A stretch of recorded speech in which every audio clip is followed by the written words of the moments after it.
Boa noite a todas as pessoas aqui presentes, a todas e a todos. Queria agradecer a frente e queria assim tecer 3 pensamentos. O primeiro pensamento é essa compreensão nesse momento em que a gente vive nesse país, um estado de exceção e cada vez mais a derrocada dos direitos na área da previdência, na área da questão do trabalho, em tantas outras áreas. Eu acho a importância da gente poder pensar-se junto coletivamente. E pensar coletivamente e refletir coletivamente necessita de um conteúdo para reflexão. A gente só é capaz de construir uma nova praxis se a gente é capaz de construir uma reflexão sobre o atual momento de conjuntura que a gente vive e sobre as nossas próprias práticas diárias. Creio que nós, enquanto militantes, trabalhadores na área social e que vivenciamos mais de 30 anos nessa cidade, a luta social e todas essas discussões que é prática nossa e conteúdo e vida nossa do dia a dia, olhar vocês agora iniciando essa frente e buscando essa conversação e buscando um consenso, é extremamente positivo e para nós é extremamente esperançoso. Perceber de que somos capazes de pensar a cidade e não pensar apenas um gabinete. Eu queria alentá-los cada vez mais para que essa prática fosse para frente. Segundo pensamento que eu queria trazer aqui hoje, nessa noite.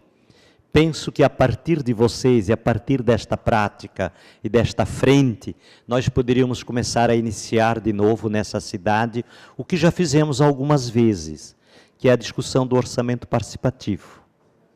Não há democracia, não há exercício de cidadania, se não há mecanismos de controle social construído pela sociedade civil. E trabalhar essa relação da construção de uma democracia que rompa com a democracia representativa, que ao longo do nosso processo histórico, exatamente esse, como é que a gente combina essa democracia representativa com uma democracia de base participativa, com criação de instrumentos de mensuração da gestão pública. Se nós não entrarmos na peça orçamentária, nós sempre, eu falava essa semana para o Afrânio, para o Elson e para a Estela, que estavam lá em casa tomando um café de manhã cedo, eu digo, se nós não somos capazes de entrar na peça orçamentária, rediscutir essa peça orçamentária e tornar essa peça orçamentária como a gente torna as despesas da nossa casa, e como a gente organiza as despesas da nossa casa, as despesas da nossa comunidade, ou seja, que é construir mecanismos de controle social da gestão pública. Nós, em todos os pontos que a gente caminha aí nesses tantos anos, nós chegamos sempre atrasado no orçamento. Quando a gente chega, o orçamento está fechado, enquadrado. E se a gente olha hoje, o que se diz cada vez mais? O grande percentual do dinheiro vai para folha de pagamento. E o fomento é pequeno. Nós teríamos que inverter esses processos e rediscutir esses processos. E a discussão desse processo, creio eu, e aí queria deixar uma sugestão para todos nós essa noite aqui, diante dessa iniciativa da frente, de que um segundo passo, depois desse passo, constituídos de vocês, poderíamos de novo pensar essa cultura da construção do exercício da cidadania e da cultura do controle da gestão pública. Porque quando uma pessoa controla a gestão pública, não tem corrupção. A gente estanca os veios da corrupção. Se nós somos capazes de tornar realmente o orçamento nas mãos das pessoas, Digo concretamente quando nós conquistamos, e as pessoas que estão aqui, um pequeno exemplo, quando a gente conquistou a questão de todo o orçamento para o maciço do Morro da Cruz, que foi o PAC, apoiado pela universidade, a importância de trazer a universidade de novo de volta para as comunidades, para que instrumentalize as nossas organizações nessa caminhada, e fizemos e apresentamos aqui na Câmara, na época o Dário era o prefeito, e a gente fez toda a peça de discussão sobre o montante. Depois, o que a gente fez? Conseguimos realmente controlar. E era muito interessante, muitas pessoas, e aí quero pegar para alentá-los nesse caminho uma pequena experiência. No Alto da Caieira, um grupo de mulheres lá de cima, que hoje são mulheres extremamente politizadas e que lutam por aquele território também, elas ficaram com uma prancheta na mão enquanto lavava a roupa, é uma coisa muito pequena, mas elas marcavam quanto caminhão de areia entrava, quantos tubos entrava, e a gente fazia a somatória, diante da somatória, com a somatória do investimento para aquela realidade. Este gesto concreto, real, gerou na vida dessas senhoras, que hoje elas batalharam pela creche, hoje elas levantaram quanto custa uma creche, a filosofia da creche e o modo de controlar essa creche na comunidade.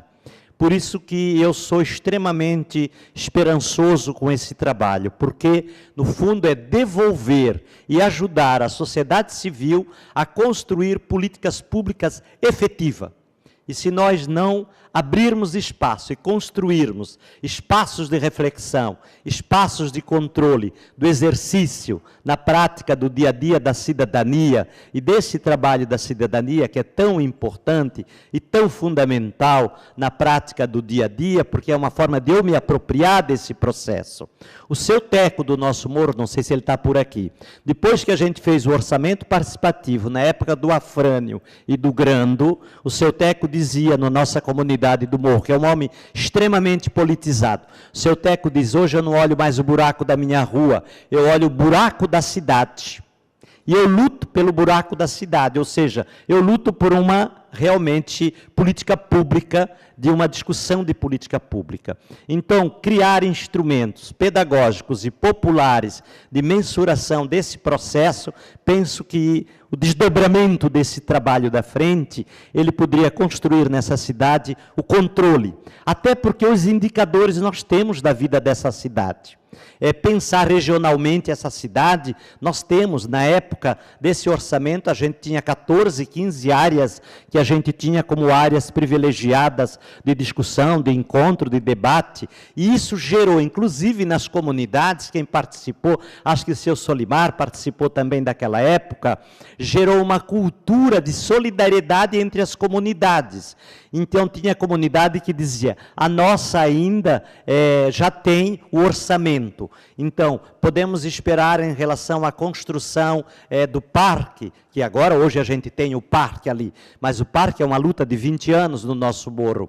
Mas aquele morro lá ainda não tem nem o saneamento básico. Então, vamos demandar o orçamento para aquele morro, para que haja a questão do investimento orçamentário para o saneamento lá. Isso gera entre as comunidades a cultura da cidadania, cultura de uma democracia de representação, de base, de discussão e efetiva participação, e gera entre as comunidades uma profunda solidariedade. De olhar-se, de conhecer-se, de ver-se. Eu penso que aqui está o início de um laboratório que com vocês a gente pode dar um grande gás de pensamento e recuperar de novo esse processo. Porque nós que estamos no Fórum de Políticas Públicas, que a Cíntia está ali também, a gente vê que nesse momento o desafio que nós temos, porque a assistência social se encolheu, minha gente. Se a gente olha o que nós temos para assistência social hoje, basta ver os contextos que nós vivemos das demandas reprimidas, como a demanda média, curta e alta complexidade. Nesse processo, a gente está de novo no limbo. E aí reconstruir a partir desses processos as possibilidades de investimento, né? E queria, assim, alentar nesse sentido. E o terceiro pensamento é o pensamento de que a gente não pode abrir mão da justiça social e de compreensão, e eu acho investir numa coisa nesse momento que é extremamente fundante para nós, que habitamos nas comunidades mais empobrecidas na vida dessa cidade, represada na forma de uma cultura profunda de injustiça social, que eu queria trazer à tona aos senhores e senhoras aqui, que é a questão dos assassinatos. De janeiro até agora, 138 jovens foram assassinados. E muitas vezes a questão dos assassinatos é tortura muito cruel. E nós estamos com uma venda sobre isso. É pouca gente que discute a dimensão dessa juventude. E se a gente olha percentualmente, essa é a juventude produtiva futura, que tem de ser investido, que tem de ser buscado. Cada dia, no meu dia a dia, mais de 10 jovens suplicam por uma vaga de trabalho nesse momento de crise. Eu acho que se a gente entra com este caminho, nós poderemos entrar com esta pauta. E aí é importante rediscutir, porque a compreensão de segurança pública não está no preventivo, não está nas políticas públicas. A compreensão de segurança está no processo da repressão. Agora, se nós queremos pensar segurança articulada com política pública e segurança articulada com o estanque da criminalidade, não é varrendo morro, que essa juventude já é vítima da vítima. É se nós somos capazes de inteligentemente articular a segurança pública para estancar no alto o crime organizado. O crime organizado tem de ser estancado no alto. Não é estancar varrendo essa piazada que é bucha, que é manobra e que acaba sendo assassinado de uma forma tão cruel, quando essa juventude deveria ser a juventude da atenção dos nossos olhos. Então, termino dizendo que sou muito grato pela oportunidade que vocês deram nessa noite da gente poder vir aqui e poder incentivar realmente. Penso que a gente começa a viver uma nova página. Obrigado, eu vou ter que sair porque tem uma celebração de 7º dia, não posso deixar o povo lá esperando.